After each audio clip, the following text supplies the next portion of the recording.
Welcome to the Knowledge Entrepreneurs Show, where we celebrate the innovators driving change in the education industry.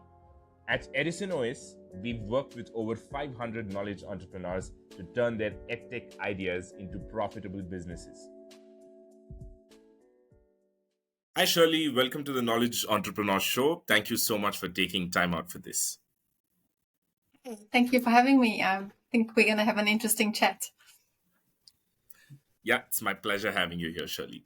Shirley, I was going through your LinkedIn profile, and it said that you're saving, you just described saving the world from obsolete schooling system. It was pretty, I can totally relate to it. But what I wanted to ask you was, what was the first instance that it hit you that probably, something is not right with our schooling system currently? Well, I think it was many years ago when I was looking at school options for one of my children, and a lot of the values that were taught in the school system just didn't align with our own family's values. And I happened to just pick up a magazine article, actually, that was about home education. And I read about it in that article and then started researching it online and discovered that there are other models of education. You don't just have to follow the national curriculum and go through the mainstream school system. And you can actually give your children a very good academic education that way.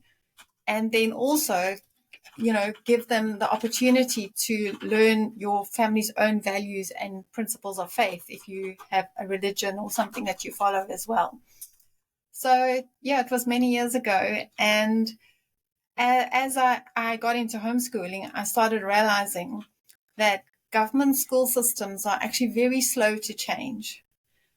And and I'm not the only one. I mean, there are a lot of experts who have studied this are saying that they're not keeping up with developments in the world and in developments in technology and even in the way people think, So that's what I call it's an obsolete school system. And many people have said that the system in schools is a factory-based model that comes from the industrial era in many ways. It resembles that process.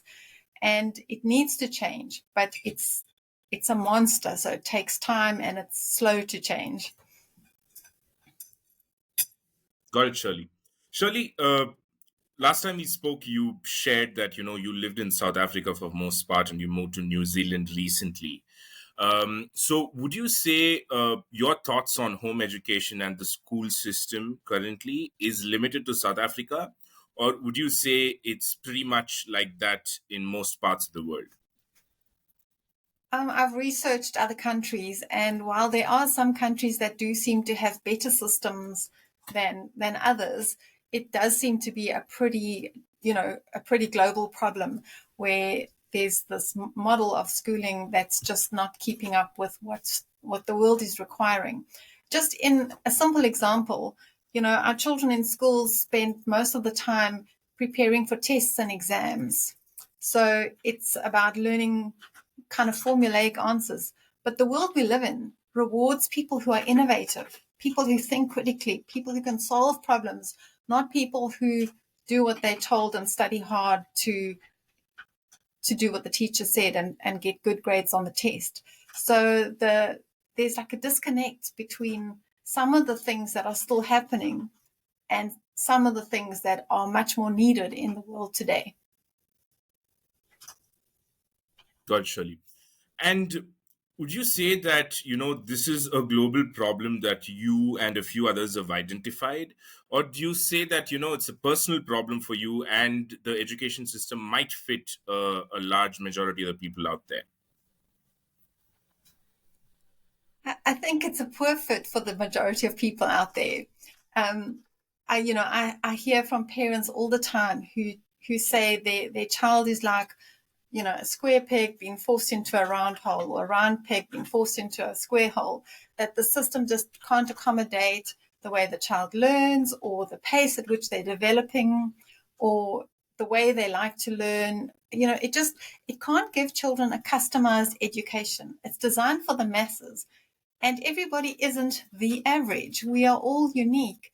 And so the best education, I think, is an education that is more intimate, where, each child can be treated as an individual.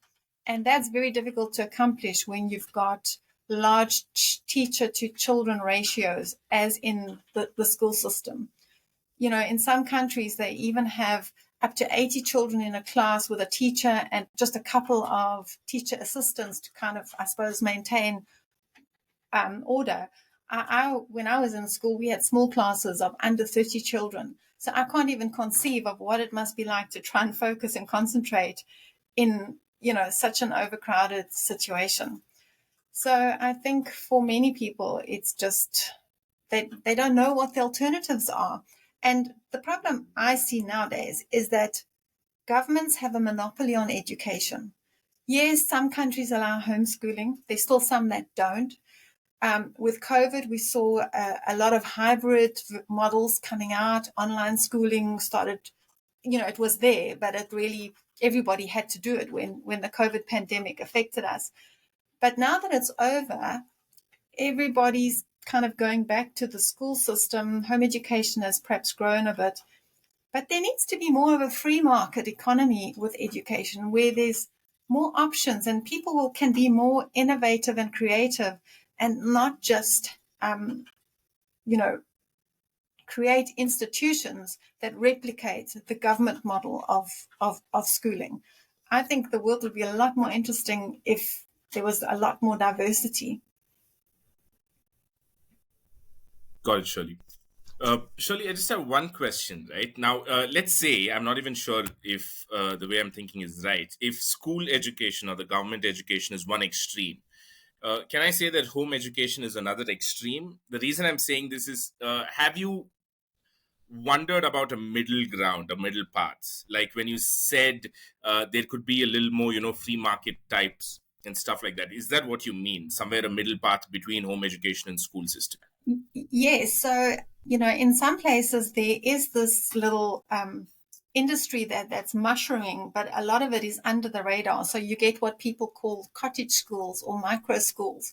And these are alternative learning centers or tutor centers, whatever you want to call them, who cater for children that are not flourishing in the mainstream system. And so they often don't follow the national curriculum. They employ different philosophies of learning, Montessori, or they'll borrow from home education and do, literature-based learning or experiential learning, or even unschooling, which is child-led or natural learning.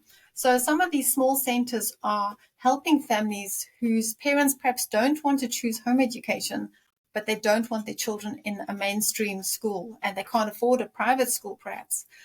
But, the laws of most countries don't really allow and accommodate these kind of centers. So they either just, pretend they're just like a tutor center, like offering an extra maths class, that, under that kind of a model, or they just sort of operate under the radar. And there could be even more of those kind of places, and maybe different kinds of centers if there was more flexibility and it was allowed and encouraged.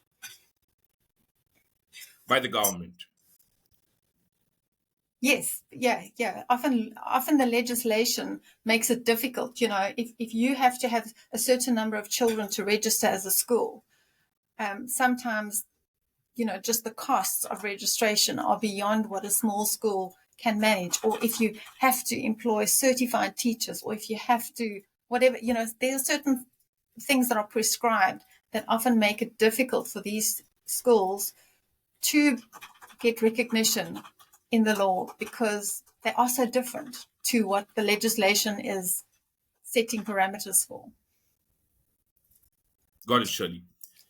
Shirley, now going back, you've been in this industry for almost more than 2 decades. I think 25 years, pretty much. Yeah. Now, did you begin, when you first explored schools for your child, do you begin thinking that, let me kind of, start a service? Or, did you imagine that you'd be here after a couple of decades? Or it was just, okay, let me see how I can help my children? Yeah, no, never. I thought that I had chosen to be a stay-at-home mother and that I would have, at least 12 years or more when I had my own children of of educating them. But it was after about 5 years that I there was something I needed, and it was I wanted a literature-based program about our country. I'd been using American programs for home educating my family, and they were excellent, but my kids needed to learn about the country we live in. And so I found resources, and I had younger children. So I started recording the lessons I was doing with the older child so that I wouldn't have to do that homework again in a few years' time with the younger children. And I thought, well, if I'm making these lessons for my own use, there are probably other homeschoolers like me who also need this. I'll see if I can sell them. And I ended up partnering with another homeschooling mother, and we launched a little business selling, home education programs. And that was just when social media was starting out, in the internet in the early 2000s. We had an email group, and then some years later, things like Facebook launched.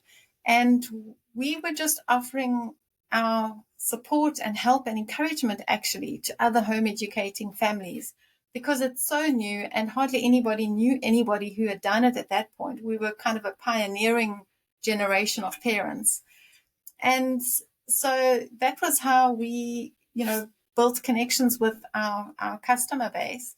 And it's a very niche product. It doesn't cater for everybody. Not everybody's looking for that kind of education.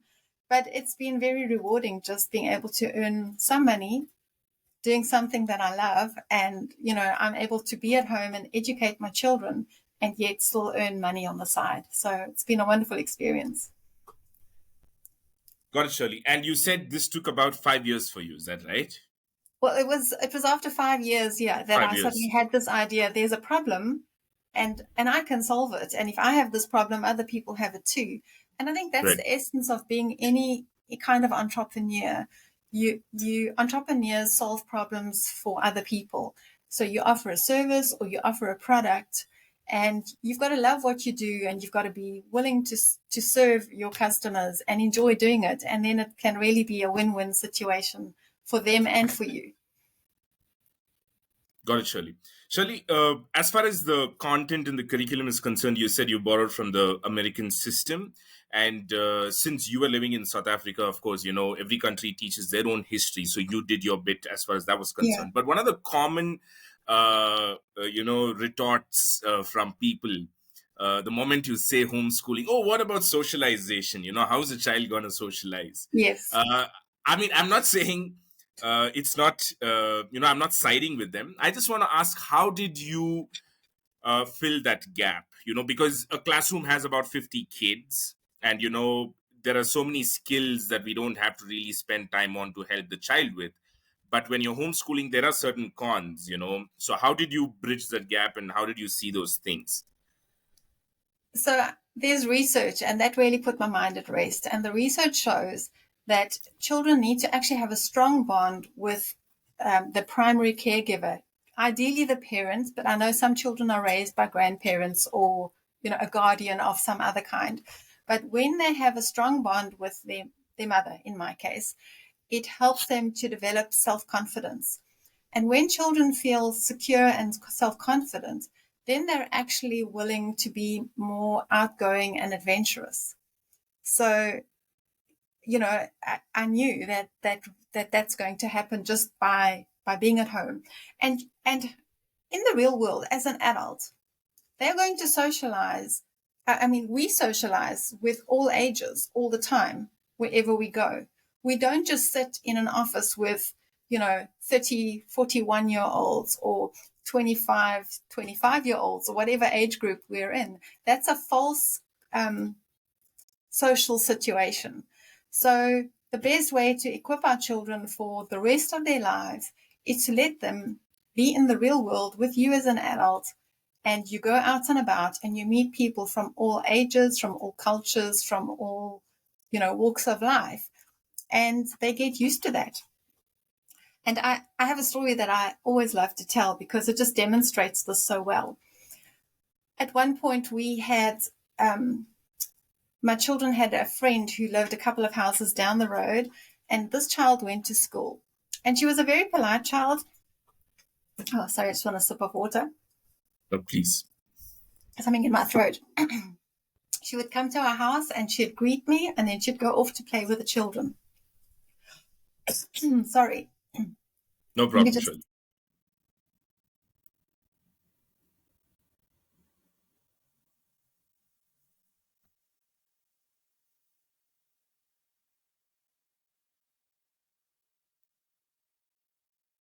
I hope you can edit that. Oh, that yeah, out. totally. No problem. So, with my homeschooling friends, when their children came to our Would house, you like to take a couple of minutes? yeah, actually, just give me a moment. Sure. Please take your time.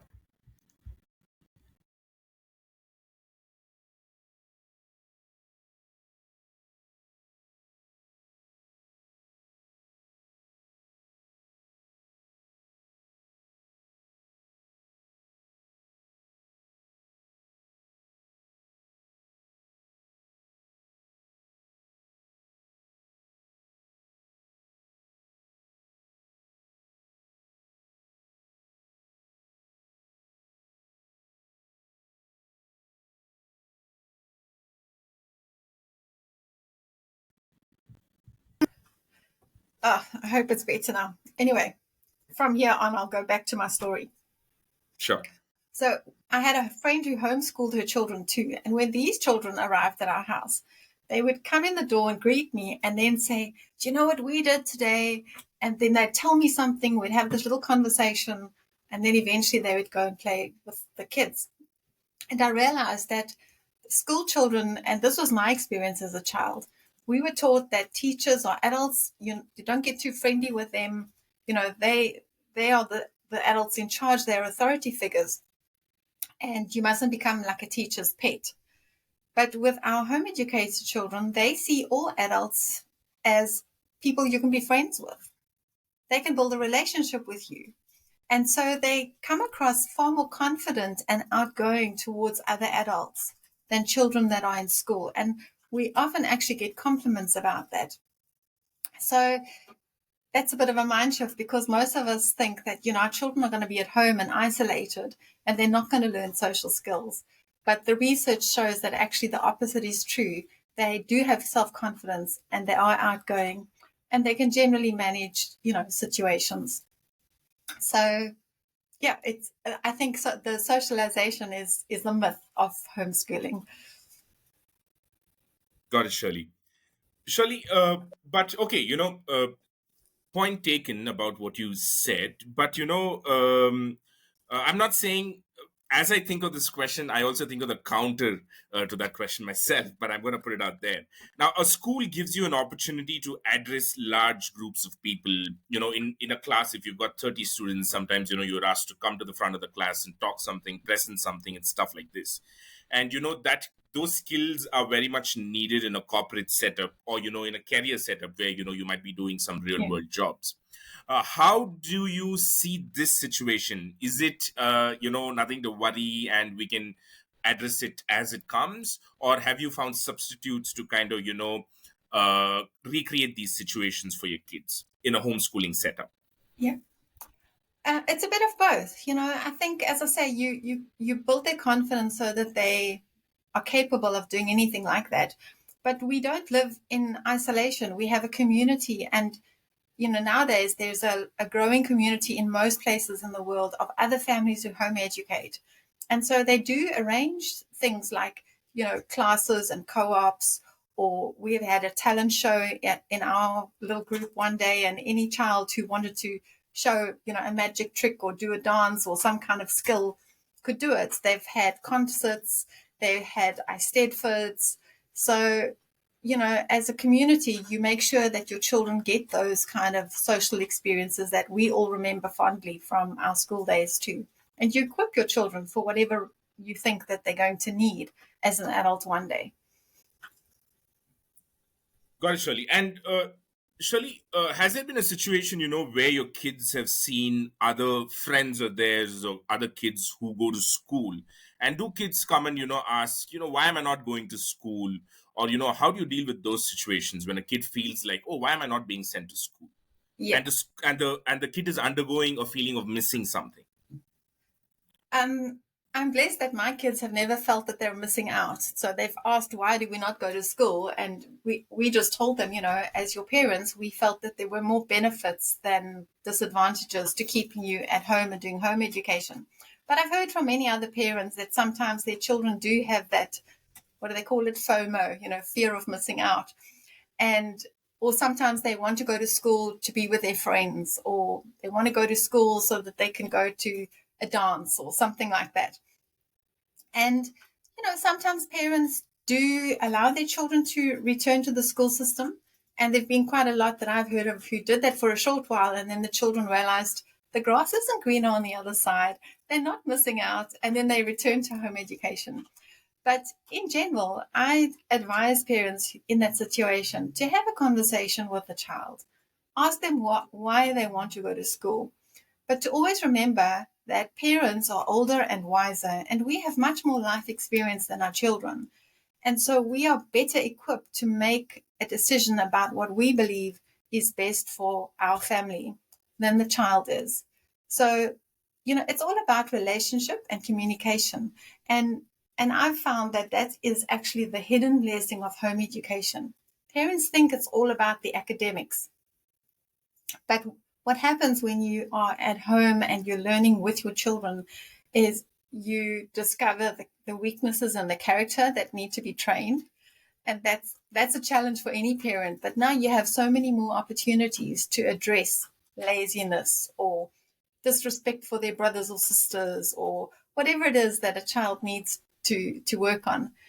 And you share life experiences, you share enjoyable experiences together. So you end up forming a much stronger bond with your children than if they're at school for 6 hours of the day and you're in your career for 8 hours of the day.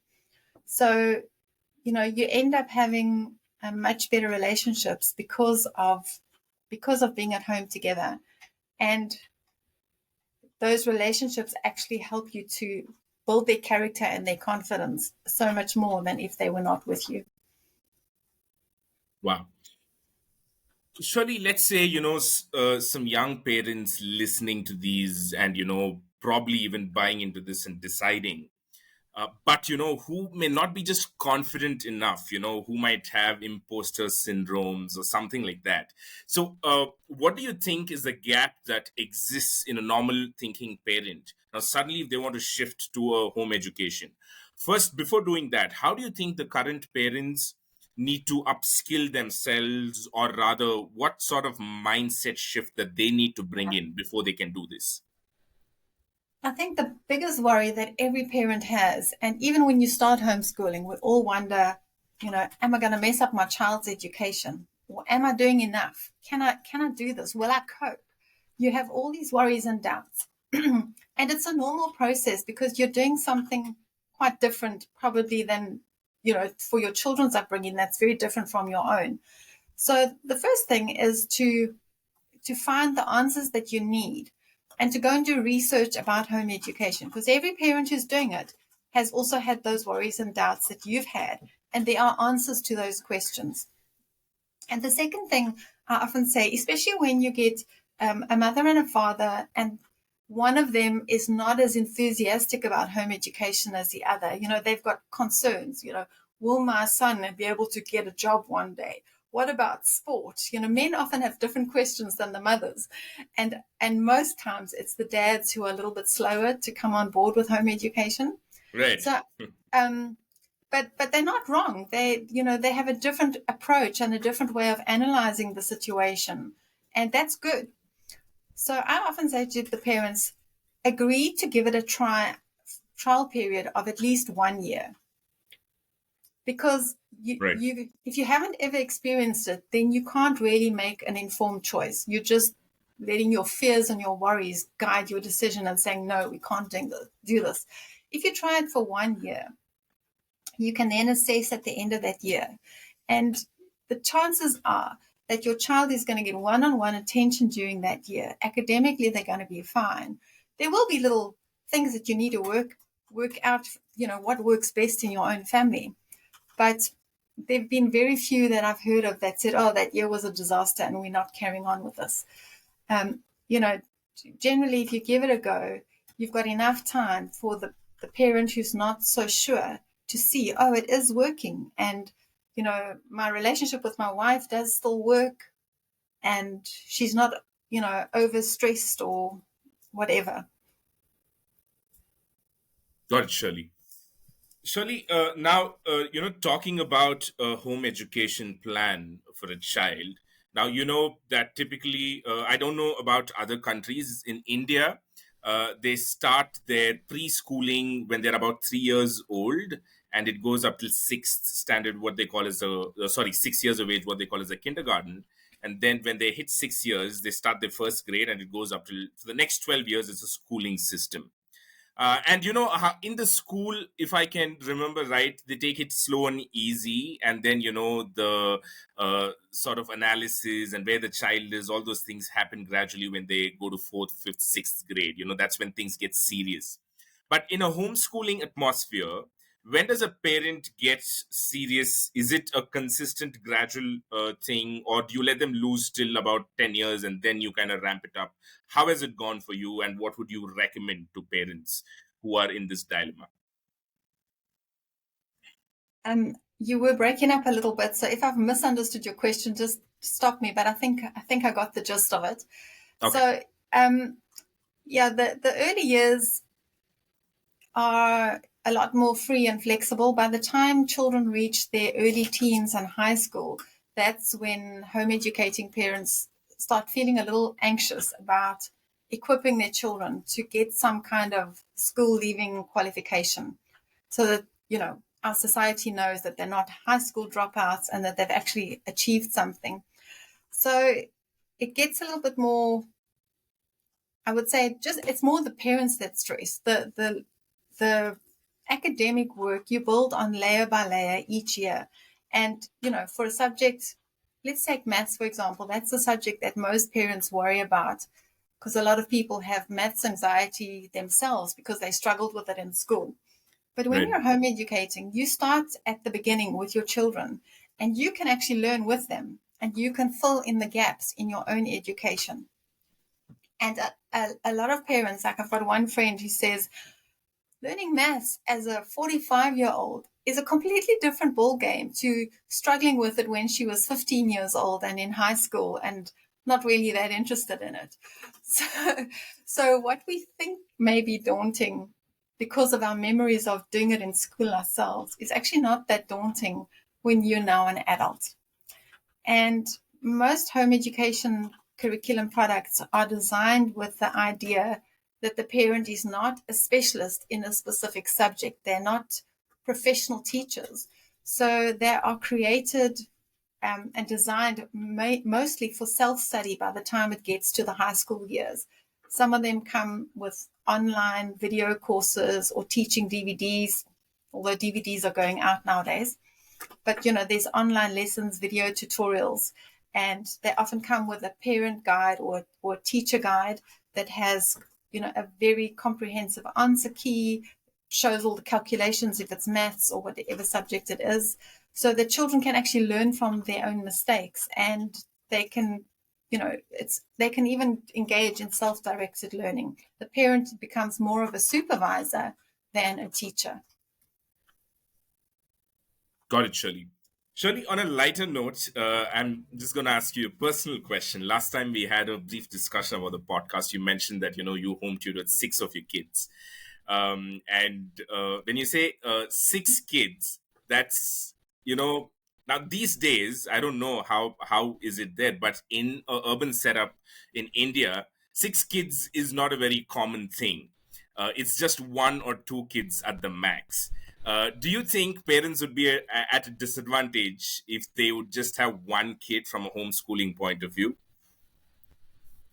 Not really. You know, I think it's great to have a large family. We have many children and they've learned a lot of social skills from each other. But having only one child has its own advantages in that a parent's attention isn't divided among 6 children, and they can tailor everything they do to suit that particular child. And so, I would say to a parent who has only one child, don't think that you can't do it and that, you shouldn't do it because your child needs friends or doesn't have siblings. You just need to work harder to make sure that your child does have relationships with other children, of the peer group age. And then also, as I said, with people in your community of all ages. And you just expose them to as much as you can, just like any other parent should or could. Got it, Shirley. And Shirley, as a mother homeschooling 6 kids, what was your typical day like? Or a week, We took rather, a instead of a day?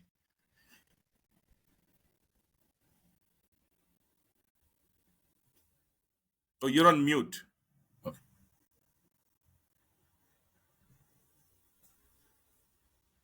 So could you repeat that question? Because you're breaking up a lot and the video is gone. I don't know if it's my side or your side. Okay, your video is blurry as well. That happens because we are on recording mode, and the background recording is still high quality. And my video will be back if you think it's gone. But as long as you can hear me, but I can see you, Shirley, Okay. much better than you can. Yeah, my question was, as a mother homeschooling 6 kids, what did your typical day or a week look like? How did you plan, and how did you execute all these? Well, we took a very flexible approach. We would do our academic schoolwork in the mornings, and we'd start quite late, about probably 9 o'clock in the morning, and then work for an hour or two with breaks, maybe three. And then after lunch in the afternoon, some of my children would often have sports or dance or, other classes outside of the home. So then we'd be out and about doing those things or visit with friends or whatever. And generally, I used to follow a 4-day week, leaving Friday as a day for either catching up if something interrupted our week, or for doing more fun, relaxed activities like, arts and crafts or science experiments, or going on an outing to some place of interest, or going on an outing even with our home education group. So it wasn't as highly structured as a school, and I don't ever recommend that, because home education is about home and family. It's not it shouldn't, I believe, it shouldn't try to replicate the school system. That's not the goal. So yeah, we would start out, often I would read aloud to my children first. So we would read aloud for subjects like history, science and geography, social studies, those kind of things. And then I would leave them to do the more structured work like mathematics and writing, which was more from textbooks. And I would just be supervising. Often I had toddlers playing around at our feet, or, had to give them attention, go and do a load of laundry or whatever it is that I had to do for that day. Then I'd come back and check how things are going. So, as a home educating mom, you're not a teacher that's standing there constantly teaching and talking to your children. They learn Right. to take responsibility for their own learning. And as I said, you're a supervisor and more of a cheerleader and an encourager and a co-learner. So you don't have to be the expert in everything. You learn with your children. Got it, Shirley. One of the other common fears that young parents have is, what if the child doesn't obey me, or, if I'm not able to get control and get them to do what I want? Has that happened to you? And how, if that has, how have you solved that? Yeah, I think there are a lot of kids in school that will say to their parents, but my teacher said. So in home education, Exactly. Yeah. you never have that conflict. I am the mother, I'm the authority in charge, I'm responsible for you. So I just tell my children, you have to learn to respect me.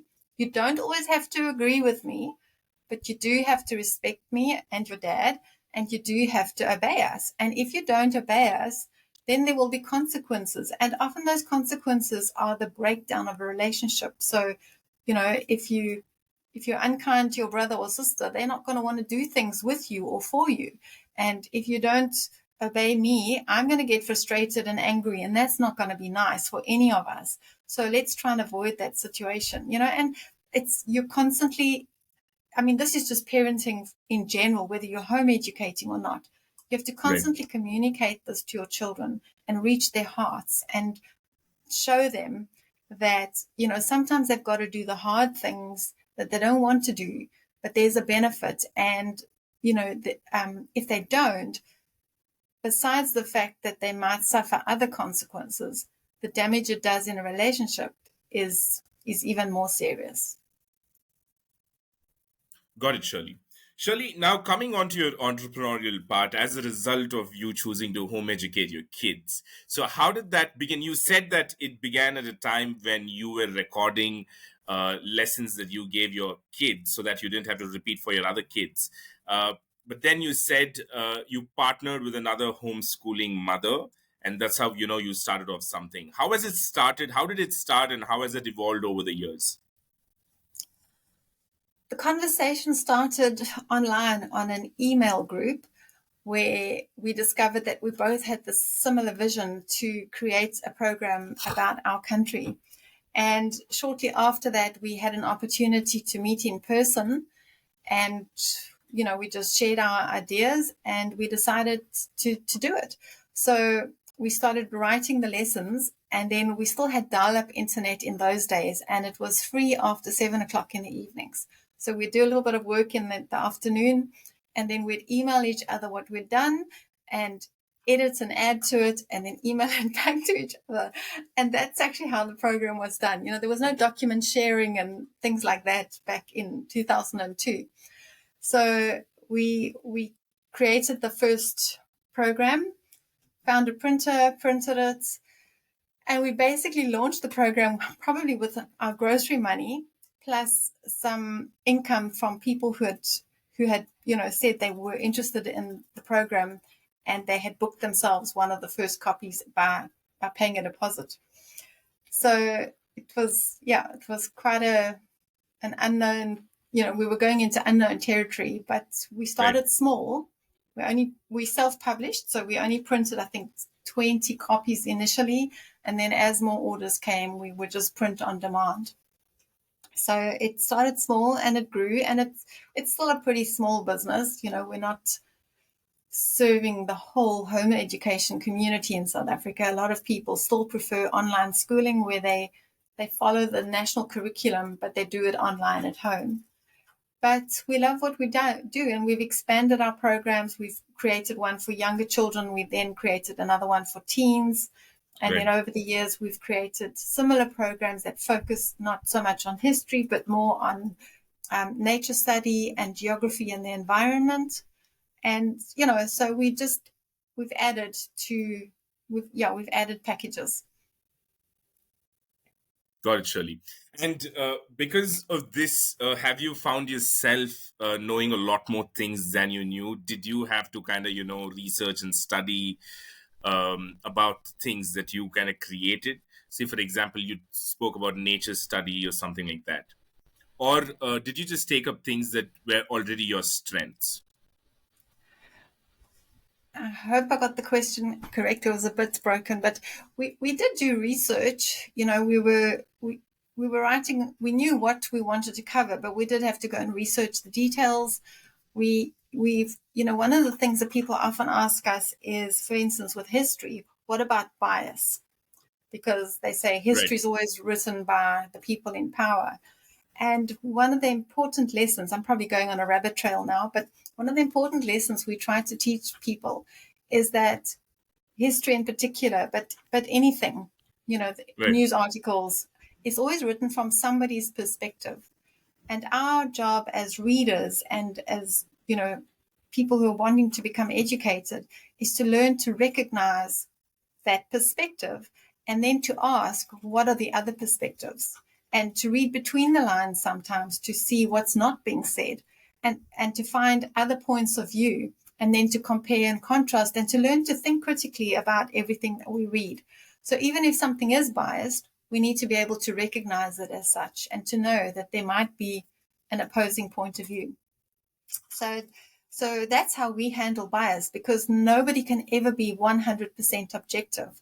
And the point is to allow people to look for other points of views and then make up their own minds. We're not trying to tell people what to think. We're telling them to think. So yes, we have had to do research into the subjects and the topics and everything, but Right. home educating parents are generally data gatherers anyway. I know a lady who's a consultant, and she says homeschooling mothers always research all their options and want to find out everything before they can make a decision. And so there are all different philosophies of how to do home education, and different families choose different styles.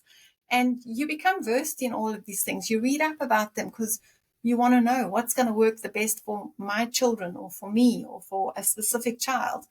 And so, you just over time, you just learn these things, and we're living in the information age where it's all out there, it's on the internet. So it's not difficult to learn anything that you need to. And that's what we're modeling to our children, that we are doing research and we're learning new things and upskilling as we are learning to teach them. Got it, Shirley.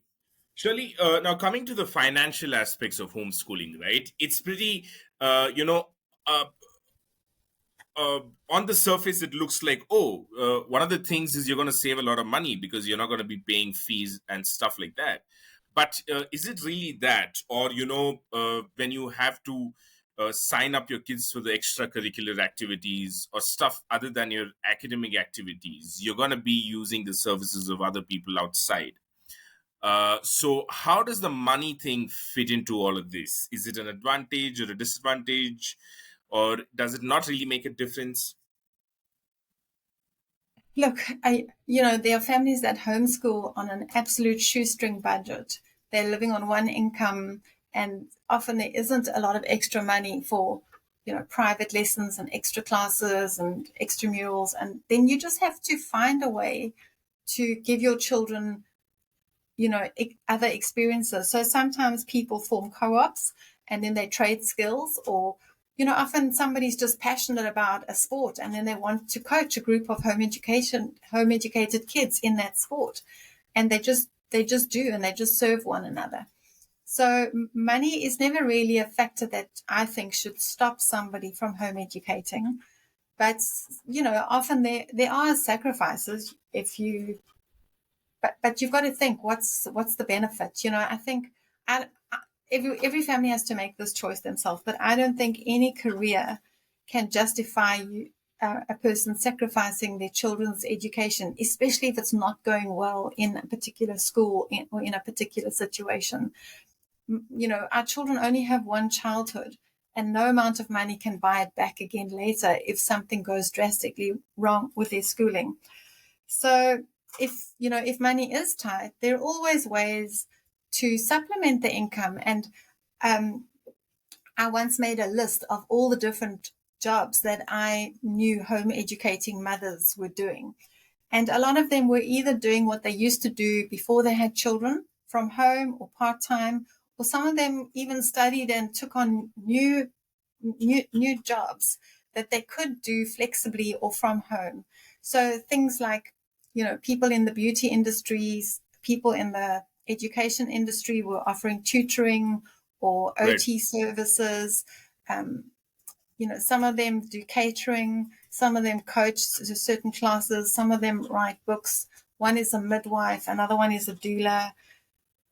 There's just, I can't even think of all of them on the list now. It was a long list. Right. Some of them were selling, multi-level marketing products, or they were selling beauty products, or, those kind of, there are a lot of those kind of products where you have agents and they work from home and they sell them. People were taking on those kind of roles too.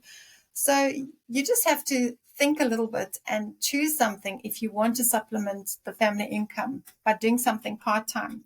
And it's fabulous if the children can be involved and see a mom being a little bit entrepreneurial, or if you can start a family business and they can actually work in the business with you. They learn such valuable skills, and this is how we model life to our children, by letting them live it alongside us and learn in the real world, and see the problems we face and what we do to overcome them. Got it, Shirley. So, can we kind of, come to the conclusion that, okay, let me rephrase it. What about the parents, where both of them are working a full-time job? Is homeschooling still an option for them? If they're working full time. Yeah. Yeah, there have been parents that, sometimes a single mom, for example, has to work full time. So it can be done. And in those situations, sometimes the online school classes are very convenient, but not always. If you just have, maybe a family member, sometimes there's a grandmother or somebody who can supervise your child when you're at work. That can work very much the same too. And as I Right. said, home education isn't this, half day job like 6 hours. In 2 to 3 hours, a child can do plenty, and that would be enough to be their school day. And I know some families who spend, about 2 hours just helping their children with homework when they're struggling with their schoolwork. So some mothers, I know one family, they really are early birds, and they would get up at 5 o'clock in the morning, and between 5 and 7 they would do some educational stuff, and then the mother would have breakfast and she'd go off to work, and they would be left at home with a caregiver. And then when she came home, I think she would check on what else they had done during the day. But pretty much the core hard stuff was done between 5 and 7 in the morning. Other families might do it between 6 and 8 in the evening, depending on the work hours of the parents. So it can be done, but I think it is a challenge. But again, if that's what you think is in the best interest of your child, I would say go for it. Just try and get as much support as you can, especially if you are a single parent. Yeah. Got it, Shirley. Shirley, I have been, I've been put through a conventional schooling system and all that. I have a healthy group of friends, and all my friends come from places where I've studied together. Now, what about, we definitely spoke about socialization in the beginning, and you said it's a myth, but forming solid friendships, how does this happen for kids that, are educated at home? Where do they find their friends? Oh, where do we as adults find our friends? We find them through doing things with people who share our interests, and we often find friends through other people that we know. So our children make friends with the children that our parents, the parents are friends with. So we have family friends. We'll go and have barbecues or picnics or go on outings, and the children get to know each other. And then sometimes they get to know the friends of those friends.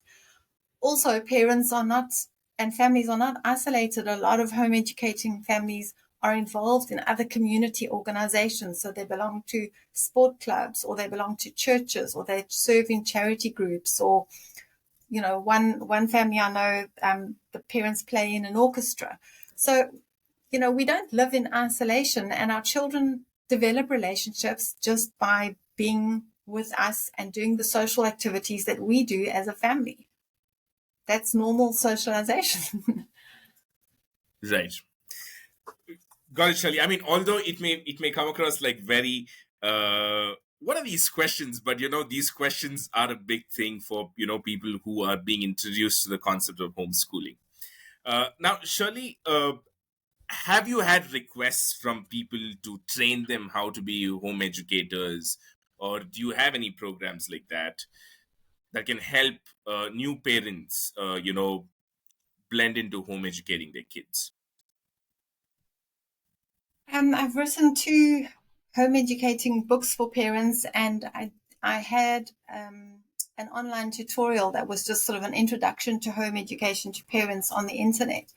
But what's actually great is in some places there are also homeschool conferences that parents can attend, and then there'll be speakers who are more experienced home educators who give talks and workshops. And that's a great place to go if you can, because you get the information that you need, you get encouragement, and you meet other families in your local community and your local town that are also doing it. And also social media is a good place to build those kind of connections in your local area. You can find parents that are also homeschoolers through social media groups. So a lot of it you just learn on the job. They aren't really, it's not like teacher training where you need to be equipped to become a professional teacher because you've got to work in, that's the school as a corporate environment. You've got to learn to do class presentations. You've got to learn the methodology of managing large classes of children. You've got to learn testing and reporting back to the authorities and to the parents. There's certain skills that are required for that scenario. Home education is really just an extension of parenting and learning with your children. So it's not as formal, and you really just can learn as you go. Got it, Shirley. Shirley, another shift that's happened, through the couple of decades is the tech, the involvement of tech in everything that we do, right? And as someone who's been home educating for over 2 decades, how has your methods, how have they evolved? Have you started using a lot more tech tools, software tools in your home educating journey? So I generally prefer using like hard copy books and pen and papers for learning, but definitely our kids need to be competent with using computers. And for example, my children all learn to touch type, and most of them actually prefer typing things like essays and projects and assignments rather than using handwriting. I prefer not to use online school all the time because I just think we're actually all exposed to so many screens all the time, and Right. it's very hard to limit that. And so that's why I prefer using books and stories and things that build relationship in our home where we can actually gather around and be together. When you're on a screen, you're generally on that screen on your own. So we use tech more as a supplement. So we do watch YouTube videos or documentaries, for example, on particular topics that we are interested in. My kids do use apps like, for example, my one son in particular loves using an app called Canva to do his assignments. So he can insert pictures and then he copies and, types the text that he wants in it, and he can make it look really creative. So, and there are things like online typing trainers that we use. And I think that the important thing is to actually teach our children that tech is a tool, but it shouldn't be our master. Right. We're not the slaves, and the tech is the master that dominates all our time and activities. But we can use it selectively to connect with other people. We can use it for our presentations. We can use it for recording information, for producing stuff. It's a tool rather than something that should steal our time from us, which it does. And they have to learn to govern that as well. That's also a life skill. Got it, Shirley. You said, one of your son uses this tool for the project. So, I mean, like you gave him that project, or who's he doing that project for? Well, he's doing it for me mainly because I just want him Right. to develop those skills, and I want him to see that he can do research and he can select the information and then create something that's presentable. But the wonderful thing is that we can also then share that with grannies and friends and dad when he gets home, and Right. you can share it with other people too. So it's to show them that they are competent and to help them to develop those skills. And I can say to my son, that's an app that I only learned to use as an adult, and I use it for marketing, and this is what I use it for. And you're 12 and you've already learned to use that app. One day you can have a business and you can use that to create adverts or flyers or presentations or whatever, and to help them see that the work that they're doing it's not just to pass a test. It actually has value, and there's a purpose in learning that skill or how to use that tool. Got it, Shirley. And this, the project thing kind of triggered this question. Usually, in schools, when you do projects and stuff like that, there's usually comparisons, and you're a little bit motivated to do a little bit better than the other students. So there is this motivation from external factors. Now, in a homeschooling setup, you're not really competing with anyone. There may not be that external motivation. Has that been an area that you've had to deal differently, or how has it been for you, Shirley? Has that even been a problem, motivation? No, I think it's actually a benefit in that um, you're not competing with other children. You should be doing the best that you can. And I think sometimes children, if they're not the best, we all, in the school situation, we all kind of measure ourselves against our peers, and we see who's got the best marks. And I actually read something recently, and I thought it's so true. Right. It was in a book called Most Likely to Succeed, and the authors said education's credentials are a country's caste system. And in a classroom, we all cast ourselves as well. I'm the clever one, or I'm the stupid one, or I'm the slow one, I'm the fast one. We're constantly comparing ourselves with other children. And it can be very damaging and detrimental to some children's self-confidence.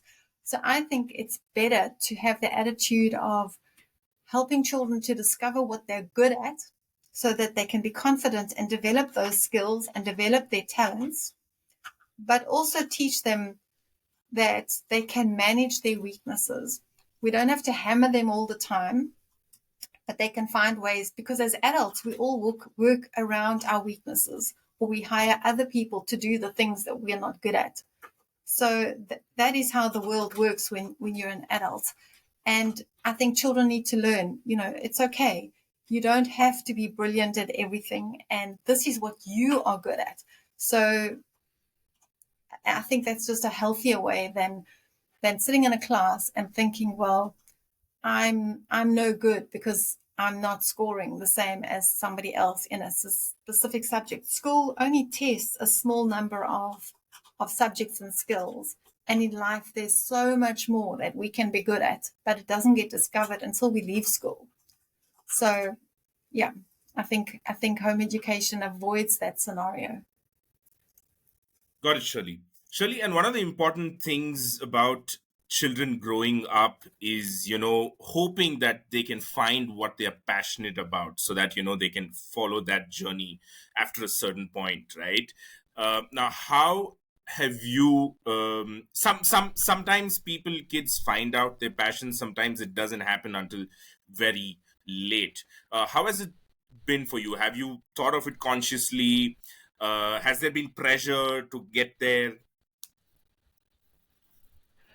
Yeah, that's an interesting question, and I don't know if I completely have it all figured out yet, but I think parents who have kids who know exactly what they want to do one day are probably the lucky ones.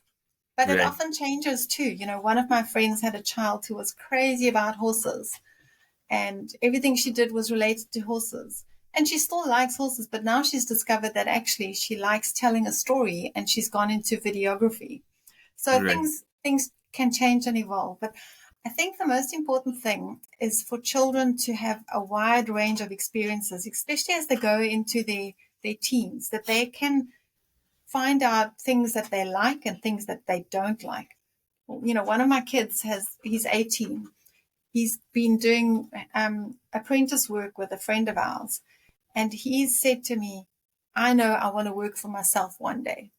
So he's learned what he likes and doesn't like. He's learned valuable skills and how to work in that kind of field and that business. And he knows. And he's always been quite an entrepreneurially minded child, that particular son of mine. The others have taken a while. They've developed talents that they have through their teen years. But my eldest three were all about 20 before they finally decided to start studying at university. So in that sort of gap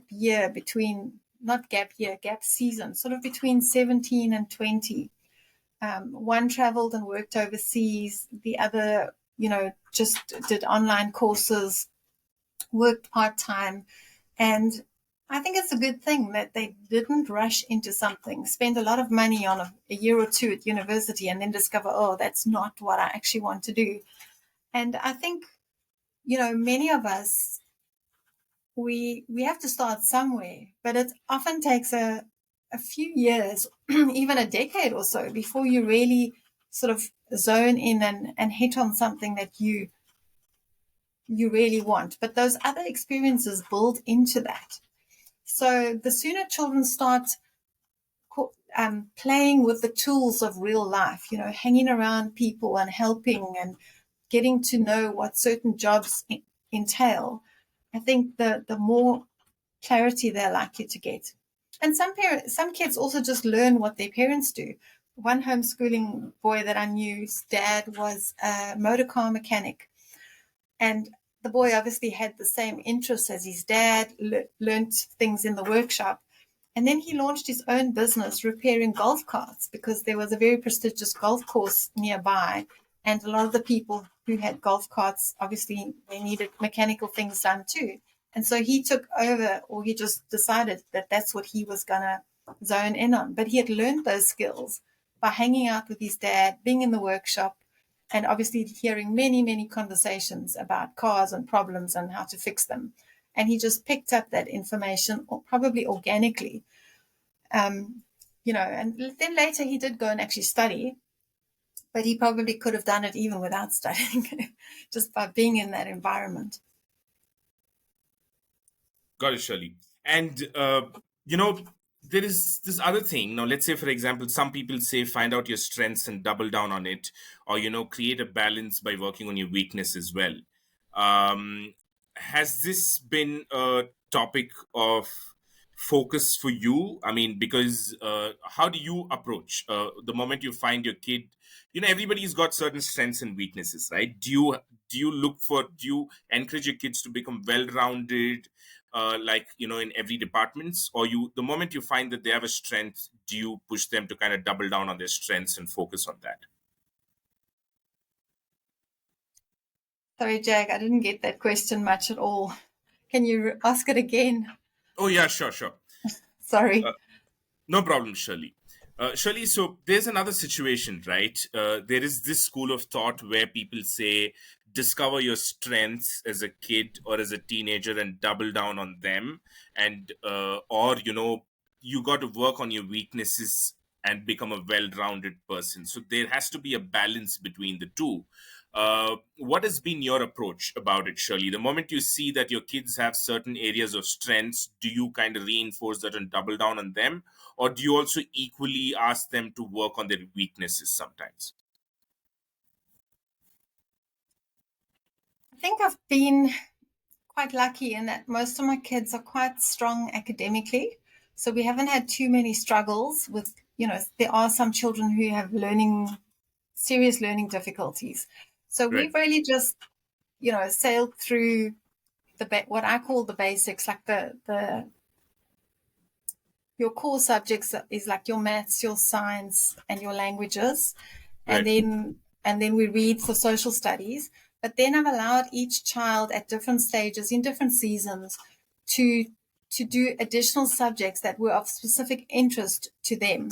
So one of my daughters is quite artistic, and at one stage for a year she went to an art teacher with some other homeschool kids, and they did some art lessons, and then she found other courses online herself in her high school years that she took to develop those talents of hers. So she did an online drawing class, and she did a photography course, and now she's in her 20s and she's actually studying in the design field. I've got a son who was really interested in computers and programming, so he played a lot of computers, knows a lot about hardware and how everything fits together, and also then took a course with somebody who was teaching IT stuff, the coding and all those kind of things. So I don't know if that answers the question, but yes, each child has then done different things at different stages. Some of them have done languages because they wanted to learn foreign languages. And sometimes that interest only lasts for a year or two and then they drop it. But as I said, it's all about, having a taste of all these different things to help you discover what you like and to then choose what it is that you're going to give most of your time and attention to. And it's not just the academics. My kids have also, some of them have been very serious about a particular sport. Others have just played sport, being coached, and just done it for the exercise and the recreation, and they prefer not to be highly competitive. So that's okay, as long as they give it a go. And then, sometimes the weaknesses are more character things, not necessarily academic weaknesses.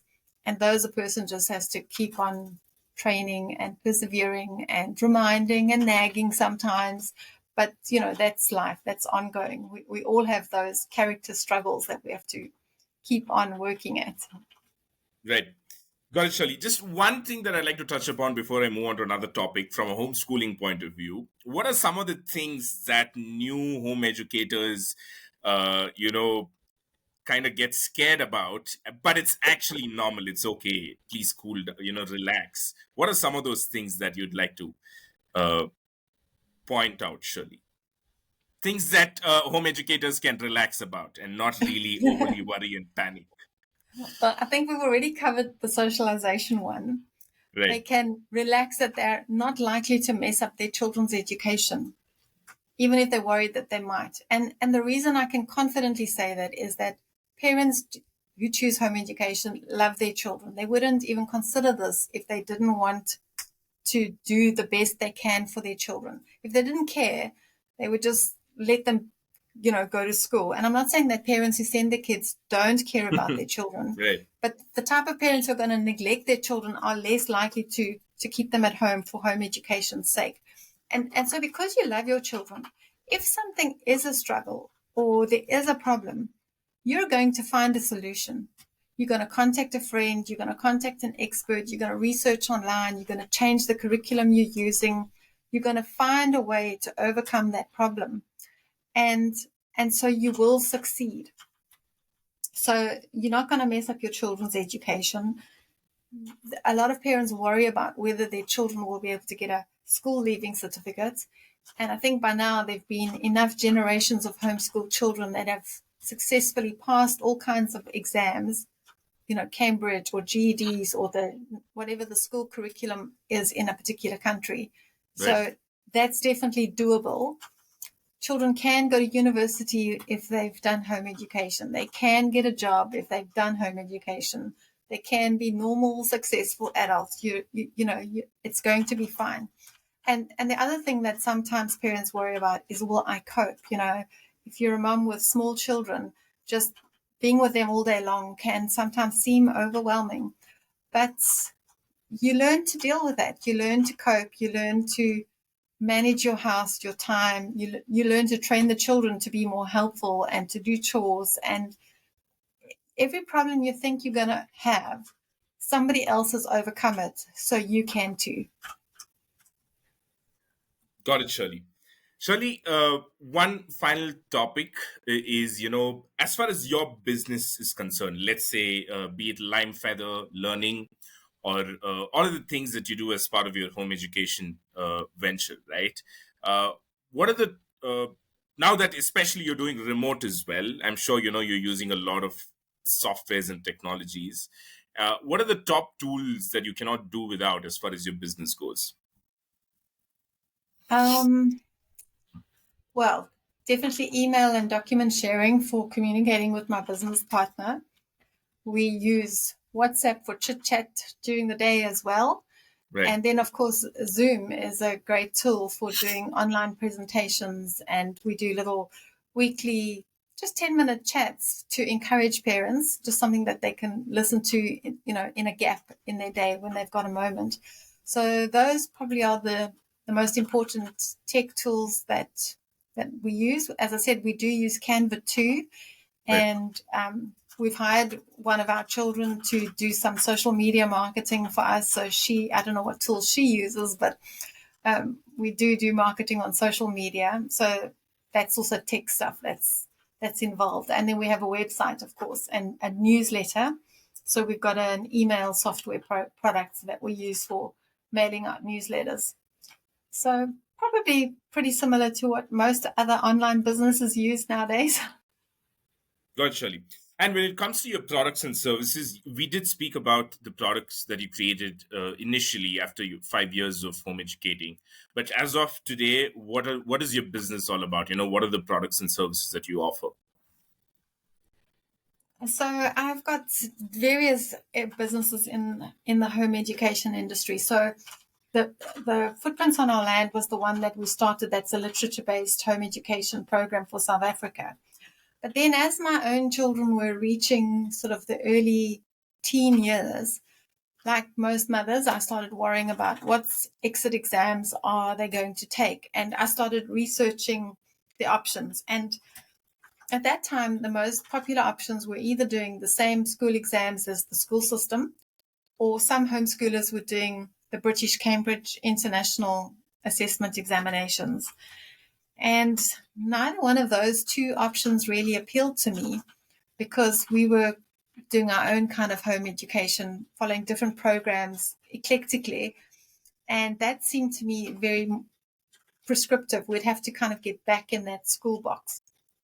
So I then heard about the American GED, and I researched how that works and whether it's widely accepted and whether you can study further with it and what it entails. So it's only 4 tests in 4 subjects, and you can take them any time of the year, very flexible, very affordable. And this seemed like a great solution to me. And as I said earlier, when you have a solution for people who are home educating, you want to share it. And I became an evangelist for the GED as a solution for homeschoolers needing a school exit exam. So anytime the topic about high school came up on social media or anywhere, I was telling people about that. And then one day somebody phoned me and asked me, who am I? What do I do? Am I involved in this industry? And I was offered the opportunity to market an American online study program for students who prepare for the GED tests. And so I've been doing that as well. And I love it, because it just, it's another way to help home educating families and to help their children to be successful. And it suits the method and approach to homeschooling that I believe in, which is that you should give children a customized education, but then you do need some kind of paperwork to show the rest of society that they're okay. They've completed their high school levels in those particular subjects. So that's one of the things that I do in South Africa and then also in New Zealand. And I'm hoping to even go into another country soon, but I'm not sure about that yet. Got it, Shirley. And Shirley, you said the GED is an American system, right? I mean, but you started doing that in South Africa and New Zealand. So, I mean, is it globally accepted, or is it just a standard curriculum that you follow to be on track? How's that? Yeah, so the GED was created in the US as a kind of an adult grade 12 alternative, and it was launched in the 1940s, I believe, after guys came back from World War II and they needed to get back on track with their education and, get into colleges and further their careers. And since then, millions of people around the world have done it. It's widely recognized, and generally universities around the world will accept for admission purposes to degree courses whatever is the standard in the home country of a foreign country. Right. So in America, you generally can get accepted to study at their universities if you've passed the GED and you've taken the SAT, which is a college entrance test, and achieved a certain score on that test. And so because that's widely accepted in the US, countries have agreed to accept that elsewhere. So in New Zealand, for example, all 8 universities will admit students to degree courses if they've got that combination with a prescribed score. And in other countries too. One of my daughters was researching, studying in Belgium, in Europe, and there too she found that the GED and the SAT was accepted. Sometimes they want students to take a proficiency test in English if it's not the mother tongue language of the country they're originally from. So, every university and every faculty may have additional requirements, but the answer is yes. Generally, a GED plus SAT is acceptable for degree courses. If you're doing diplomas or higher certificates or sort of vocational training courses, sometimes a GED alone is sufficient. And one of my children and many of our GED graduates are studying through the online American university called University of the People, which accepts students with a GED on its own. They only offer degrees in a few different fields, but if one of those fields is what you want to study, it's a great solution. So, yeah, you can study further with a Got it, GED. Shirley. Got it. Thank you. Shirley, if you'd like to, may I ask you to share a few resources online, maybe for parents who are starting to, get interested in home educating? Where do they start off from, and support resources, sort of things? Are there any on the internet? Well, I think it's always better to find country-specific information, because one of the first questions parents have to know and find out is it legal? And, what do I need to do? So in some countries, you need to apply for permission, or you need to register for exemption from schooling. There's different terminologies in different countries. But you need to first find out whether it's legal in your country and your area, and then what you need to do. And from what age. So, compulsory schooling is mandated by governments, and in different places, the mandatory age varies. It might be from 7 to 15, or from age 6 to 18, or whatever. So you just need to check up on the legislation. And then the best place to get information about starting is probably from your local homeschool community or local homeschool association. And generally, they will have information days for new parents where you can go and ask questions, or hear talks that will answer the most frequently asked questions. And, I always think it's good to go local, because that's where your support network is most likely to come from. Got it, Shirley. Shirley, thank you so much. It's been a pleasure talking to you and to learning about your experience as far as home educating is concerned. Yeah, I wish I could probably, if there is interest and if there are more questions, I could all gather them and make a part 2 with you. Thank you. It's been great talking about something I love so much. Thank you, Shirley. It's been a pleasure.